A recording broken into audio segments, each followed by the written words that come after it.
எல்லாத்துக்கும் வணக்கங்க. நான் எடப்பாடியிலேருந்து ஜோதிட சரவணன் பேசுகிறேன். குருவே சரணம். இன்றைக்கி நம்ம பார்க்க போகிற பதிவு விருச்சிக லக்னம், விருச்சிக ராசி பலன். அதுக்கு முன்னாடி ஒரு 3 லக்னம் பலன் பார்ப்போங்க. ஒரு 3 லக்னத்துக்கு பலன் பார்ப்போங்க. முதல்ல பார்க்குறது கும்ப லக்னம். கும்ப லக்னத்துக்கு பலன் பார்க்கலாம். கும்ப லக்னம், விருச்சிக ராசி. கும்ப லக்னத்துக்கு அவருடைய வாழ்க்கை எப்படி இருக்கும் அப்படின்னு ஒரு மேலோட்டமான ஒரு பார்வைங்க. அதிகம் சாரத்துக்குள்ளேலாம் போகலைங்க, மேலோட்டமாக பார்க்குறோம், கரெக்டாக இருக்குங்க. கும்ப லக்னம், லக்னாதிபதி கடகத்திலே, கடகத்தில் பூச நட்சத்திரம், லக்னாதிபதி பூசம், 6 குடையும் விருச்சிகத்தில். அப்படி இருக்கும்போது அவருடைய வாழ்க்கை எப்படி இருக்கும்? ஏன்னா லக்னாதிபதி தானே முக்கியம். இவங்களுடைய வாழ்க்கை எப்படி இருக்குன்னு பார்த்தா, தன் வீட்டுக்கு 6 போய் மறைஞ்சிட்டாங்க, காலபுருஷனுக்கு 4. அப்போ இவங்க சுகத்தை இழந்து தான் பொழைக்கணும். எப்படி சொல்றேன்னா, தன் வீட்டுக்கு 6 மறைஞ்சிட்டாரு, 6 கூடையும் நீசமாயிட்டாரு விருச்சிகத்தில். அப்போ இவங்களுக்கு ஒரு சராசரி மனிதர்கள் மாதிரி இவங்களால ஒரு சுகமான வாழ்க்கையே வாழ முடியாது. இந்த 2 கிரகத்தை வச்சே சொல்கிறாங்க. இவங்களுடைய ஜீவனாம்சம் இதெல்லாம் எப்படி அப்படின்னு பார்த்தோம்னு வச்சுக்கோங்க. கும்ப லக்னத்துக்கு 2ஆம் அதிபதி குரு 3ல் உட்கார்ந்துருக்காருங்க. 2ஆம் அதிபதி குரு 3ல். இப்போ 7ஆம் அதிபதி கும்ப லக்னத்துக்கு அவரும் 3லேயே சித்திரை மாதம் பிறந்ததுங்க. இப்போ திருமண வாழ்க்கையும் பார்த்தீங்கன்னா உங்களுக்கு இந்த கும்ப லக்னத்துக்கு ஸ்திர லக்னத்துக்கு 3ஆம் இடம் பாதகஸ்தானம், மாரகஸ்தானம். இப்போ 7ஆம் இடம் திருமண வாழ்க்கையும் பாதிப்பு. அதே மாதிரி இவங்களுடைய சுக வாழ்க்கையும் லக்னத்துக்கு 6ல் போய் மறைஞ்சிட்டார், பகை வீட்டில், சுயசாரம். அதே மாதிரி விருச்சிக ராசிக்கு செவ்வாய், அவர் பார்த்தீங்கன்னா உங்களுக்கு 5ல். இப்போ இவருடைய சுக வாழ்க்கை எப்படி இருக்கும்? 4ஆம் இடம் சுகஸ்தானம், சுக்கிரன். அந்த சுக்கிரன் 2ல் உட்கார்ந்துருக்காரு. சுகம் இருக்குமா? அப்போ 4ஆம் இடத்துக்கு அதிபதி உச்சம் இருக்கும், சுகம் இருக்கும். ஆனாலும் இவங்க துன்பப்பட்டு தான் வாழ்க்கையை ஓட்டணும். 7 கூடையும் 3ல் உச்சம், சூரியனும் உச்சம். எங்க உச்சம்? பாதகஸ்தானத்தில் உச்சம். அப்படி இருக்கும்போது இவங்க சராசரியான வாழ்க்கையை வாழ முடியாது. ஏன் அப்படி சொல்றேன்னா, ஒரு மாரகஸ்தானத்தில் உட்கார்ந்த கிரகம் மாரகத்தை தான் செய்யும், சுப பலன் கொடுக்காது. 7ஆம் இடத்துக்கு அதிபதி திருமண வாழ்க்கையை பற்றி சொல்றது. அவங்க 3ல் இருந்ததுனால திருமண வாழ்க்கை பாதிப்பு. 2ஆம் இடம் குடும்பஸ்தானம், அவங்களும் 3ல் மாரகஸ்தானத்தில். அப்போ 2ஆம் இடம் குடும்பமும் பாதிப்பு. அதே மாதிரி 6 கூடையும் நீசம், அவங்க சனிக்கால். அப்படிங்கும்போது என்ன ஆகுது? லக்னாதிபதி சனி பகவானுடைய நட்சத்திரத்தில் சுயச்சாரம். நின்ற வீட்டுக்கு அதிபதி சனியும், நின்ற வீட்டுக்கு அதிபதி சந்திரனும் சனி பகவானுடைய சாரத்தில் விருச்சிகத்தில். எங்கே சுற்றிட்டு வந்தாலும் அந்த விருச்சிகம் அங்கே தான் வந்து நிற்கிதுங்க. கும்பத்துக்கு 10ஆம் இடம். ஏதோ அப்படி சமையல் தொழில் செஞ்சு அவங்க காலத்தை ஓட்டிக்கலாம். இவங்களுக்கு ஒரு சுப பலன் இல்லை. பார்த்தீங்களா? இந்த கிரக அடைவுகளை வச்சே சொல்லிட்டேன். இன்னொரு லக்னம் பார்ப்போம்.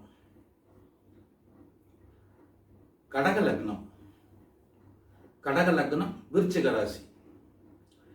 கடக லக்னத்துக்கு 7ஆம் அதிபதி சனி பகவான் லக்னத்திலேயே, சனிக்காலிலேயே சுயச்சாரம். 7ஆம் அதிபதி சுயச்சாரம். இப்போ கடக லக்னாதிபதி சனி பகவானுடைய சாரம் ஏறி நேசமாயிட்டார். சனி பகவான் லக்னத்திலேயே சுயக்கால். அப்போ அவங்களுடைய திருமண வாழ்க்கை பாதிப்பு.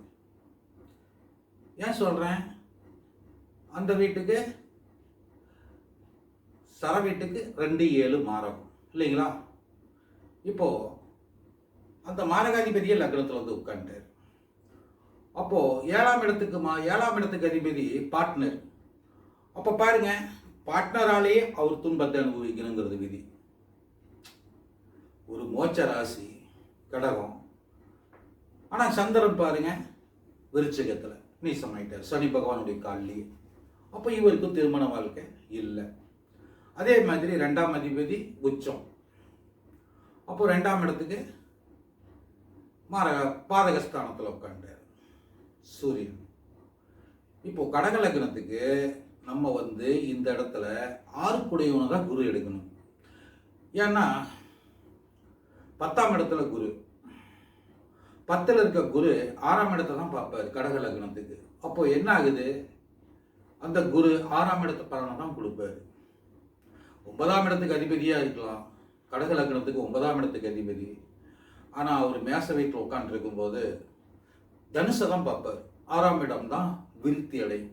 நோய்வாய்ப்பட்டு தான் இவங்களுடைய வாழ்க்கை ஒரு சுகமான வாழ்க்கை இருக்க வாய்ப்பே கிடையாது.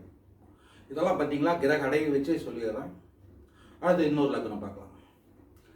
இப்போ மகர லக்னம். மகர லக்னத்துக்கு லக்னாதிபதி 7 சுயக்கால். இப்போ லக்னாதிபதி 7 சுயக்கால்னா 7ஆம் இடத்துக்கு அதிபதி விருச்சிகம், அனுச நட்சத்திரத்தில் சந்திர பகவான். அப்போ இவருடைய வாழ்க்கை எப்படி இருக்கும், மகர லக்னத்துக்கு லக்னாதிபதி 7ல் உட்காந்துருக்காரு சுயக்கால். அப்போ 7ஆம் இடத்தை பார்ட்னர் மூலியமா அவருடைய வாழ்க்கையை ஒரு டெவலப் பண்ணி அங்கிருந்து மகரத்தையே பார்க்கும்போது கஷ்டப்பட்டு முன்னேறுவார். இப்போ 7ஆம் இடத்துக்கு அதிபதி நீசம் எங்கேங்க 11ல் விருச்சிகத்தில் சந்திர பகவான். விருச்சிகத்தில் இருக்க சந்திர பகவான் ஜாதகருக்கு வளர்ச்சியான இடம் 11ஆம் இடம், அது பாதகஸ்தானமும் கூட. அப்போ 7ஆம் இடத்துக்கு அதிபதி சந்திர பகவான் மகர லக்னத்துக்காரருக்கு பார்ட்னருக்காக சிரமப்படுவார் அப்படின்னு அர்த்தம். இப்போ லக்னாதிபதி 7ல் உட்காந்து லக்னத்தை பார்க்குறாரு, சந்திரன் 11ல் உட்காந்துருக்காங்க. இவர் கஷ்டப்பட்டு முன்னேறுவார் அப்படின்னு. அப்போ இவருக்கு தொழில் என்ன கஷ்டப்பட்டு முன்னேறுவார் அப்படின்னு பார்த்தீங்கன்னா, மகர லக்னத்துக்கு 10ஆம் இடத்துக்கு அதிபதி சுக்கிரன் மகர லக்னத்துக்கு. அவரு மகர லக்னத்துக்கு 3ல் உட்கார்ந்துருக்காரு உச்சம். ஆனா 10ஆம் இடத்துக்கு அவர் 6ல் மறைஞ்சு தான் உச்சமாயிருக்காரு. அப்போ அவருடைய தொழில் எப்படி இருக்கும், 10 ரூபா சம்பாதிப்பாரு, ஆனா கஷ்டப்பட்டு தான் சம்பாதிக்கணும். ஏன்னா 6ஆம் இடத்துல தானே இருக்காரு, தன் வீட்டுக்கு 6ல் உச்சமாயிருக்காரு, கஷ்டப்பட்டு தான் சம்பாதிப்பாரு. 10 ரூபா பொருளை ஒரு 15 ரூபா லாபம் வச்சு கூட விற்பாரு அப்படின்னு அர்த்தம். இப்போ இந்த மகர லக்னத்துக்காருடைய வாழ்க்கை எப்படி இருக்குன்னு பார்த்தோங்க. இவருடைய தாய் தந்தை எப்படி இருப்பாங்கன்னு பார்க்கலாம். மகர லக்னத்துக்காரருக்கு 9ஆம் இடத்துக்கு அதிபதி புதன், அவரு 4ல் உட்கார்ந்துருக்காரு சுகஸ்தானத்தில். அப்போ 9ஆம் இடத்துக்கு அதிபதியுடைய பலம் குறைஞ்சிருச்சு, தந்தையால் ஜாதகருக்கு பலனில்லை. இது தாய் பார்க்கலாம். மகர லக்னத்துக்கு 4ஆம் இடத்துக்கு அதிபதி செவ்வாய், அவரு 6ல் உட்கார்ந்துருக்காரு பகைப்பேற்று. அப்போ 4ஆம் இடமும் ஸ்ட்ரென்த் இல்லை, ஏன்னா இங்கே தான் சந்திரன் நேசம் ஆகிட்டார்ல. 4ஆம் இடமும் வீக்கு, 9ஆம் இடமும் வீக் ஆயிடுது. அப்போ என்ன ஆகுதுன்னா, உங்களுக்கு புதனும் செவ்வாயும் பரிவர்த்தனை ஆயிடுறாங்க இல்லையா. 4ஆம் இடத்துக்கு அதிபதி 6ல், 9ஆம் இடத்துக்கு அதிபதி 4ல் மேசத்தில் பரிவர்த்தனை ஆயிடுறாங்க. அப்போ என்ன, தாய் இருந்தும் ஒரு பெருசாக இருக்காது. அந்த பரிவர்த்தனை யோகம் கோச்சாரத்தில் வரும்போது அந்த பரிவர்த்தனை வேலை செய்யுங்க, தாயால் அவருக்கு மேன்மை உண்டு, கண்டிப்பாக உண்டு. ஆனால் அது பரிவர்த்தனை யோகம் கோச்சாரத்தில் வரணுங்க, தசாபுத்தி டச் ஆகணுங்க. அப்போ தான் அவருக்கு பெற்றோர்களால் ஒரு வளர்ச்சி கிடைக்கும், இல்லைன்னா கிடையாது. இவரே மகர லக்னத்துக்கு 5ஆம் இடத்துக்கு அதிபதி உச்சம். அப்போ மகர லக்னத்துக்கு 5ஆம் இடத்துக்கு அதிபதி உச்சம் ஆகும்போது இவர் அங்கிருந்து எங்கே பார்க்குறாருங்க, 9ஆம் இடத்தை பார்க்குறாரு, 10ஆம் இடத்துக்கு அதிபதி. இவர் தொழிலில் 10 ரூபா சம்பாதிச்சிருவார். லக்னத்துக்கு 3ல் மறைச்சிருந்தாலும் 3ஆம் இடத்துக்கு அதிபதி 4ல். அதனால் தன்னுடைய சுகத்துக்காக இவர் 10 ரூபா சம்பாதிப்பார். அடுத்தது விருச்சிக லக்னம் பார்க்கலாம். விருச்சிக லக்னம் விருச்சிக ராசி, அனுச நட்சத்திரம், சந்திர பகவான் பிறக்கும்போது அப்போ சனி திசை வருதுங்க. அப்போது சனி திசையில் இப்போ விருச்சிக லக்னத்துக்கு சனி பகவான் எங்கே இருக்காருன்னா 9ஆம் இடத்துல இருக்காருங்க. இப்போ 9ஆம் இடத்துல இருக்கும்போது என்ன ஆகுதுங்க,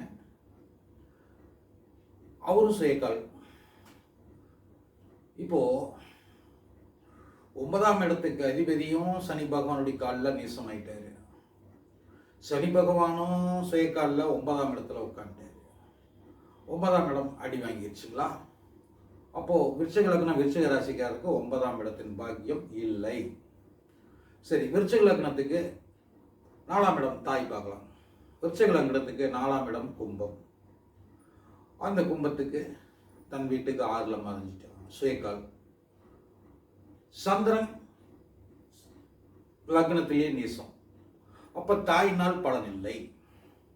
வந்துருச்சுங்களா? இப்போ பாருங்க, அது ஒரே கிரக அடைவுகளை வச்சு இப்போது 4 லக்னத்துக்கு பலன் சொல்லியாச்சு. பாருங்க, நம்ம முழுக்க இதில் எடுத்தது விருச்சிக லக்னம் விருச்சிக ராசி தான் வச்சுருக்கோம். அந்த இடத்துல பாருங்க, விருச்சிக லக்னம் விருச்சிக ராசி வச்சு அப்படி ஒரு சுற்றிட்டு வந்துருக்கணும். அடுத்தது நான் ஒரு வித்தியாசமான ஜாதகமாக நாளைக்கு போடுறேங்க. நிறைய சப்ஸ்கிரைப் பண்ணுங்கள், லைக் பண்ணுங்கள். ஏதாவது கேள்வி இருந்தால் கமெண்ட்ஸில் கேளுங்க. நன்றிங்க, வணக்கம். குருவே சரணம்.